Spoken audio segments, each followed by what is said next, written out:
Welcome to Monza, where the crowd are ready for today's action. And we hope you're ready to see the world's best drivers fighting it out for that #1 spot. It's time for the Italian Grand Prix. With top speeds reaching 215 miles per hour, only a few places can challenge Monza's crown as the fastest circuit in F1. Hard braking zones going into the 3 chicanes make up the majority of the 11 corners on this 3.6-mile circuit. And just in case the slipstream wasn't enough, 2 DRS zones will help encourage some closer action. And as always, a man with plenty of racing experience joins me in the commentary box. Today it's Anthony Davidson. Tell me, Ant, you're no stranger to surviving the melee of turn 1. So how do you keep out of trouble when there's so much going on around you? Well, the throttle goes both ways, Crofty. You've got to have the discipline not to try and win the race on the first lap, so always be prepared to lift early and give those around you more space. Trying to be the last of the late breakers with half a dozen cars around you may pay off from time to time, but it's also a great way to lose your front wing. With the race minutes away from starting, here's what today's grid rundown looks like. Young superstar Max Verstappen starts from pole position. Sergio Perez lines up alongside. Considering the rest of the grid, we have Hamilton, Bottas, Fernando Alonso and Sainz, Tsunoda, Vettel, Norris and Lance Stroll, Ricciardo, Gasly, Esteban Ocon and Leclerc, Mazepin, Mick Schumacher, Nicholas Latifi and George Russell, Raikkonen and Antonio Giovinazzi starts from the back of the grid. It's almost time for the lights to go out, so let's head down to the track and get this Grand Prix underway.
Yet another historic win under their belts. Well done to the team at Mercedes. So Anthony, what made the difference out there today? I feel like consistency was probably the key today. There's being quick, and then there's being quick lap after lap after lap. If you can do that, you can capitalise on other people's errors without making many of your own. And that's an approach that can push you a long way up the field.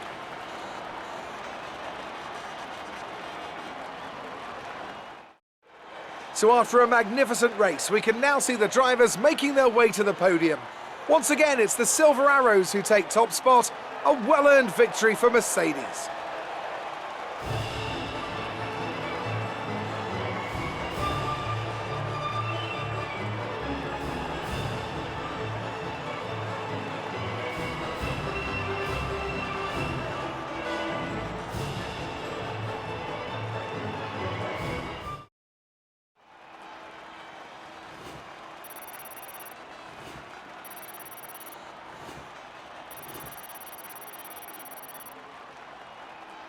After an incredible day of racing, who was your driver of the day, Ant? It's got to be Lando Norris, hasn't it? Smooth, confident and assured. I've got no doubt that he and his team are going to be over the moon with his performance today. Well, Ant, an end to another fantastic weekend of racing. Thanks to everyone who joined us, and we'll see you for the next one.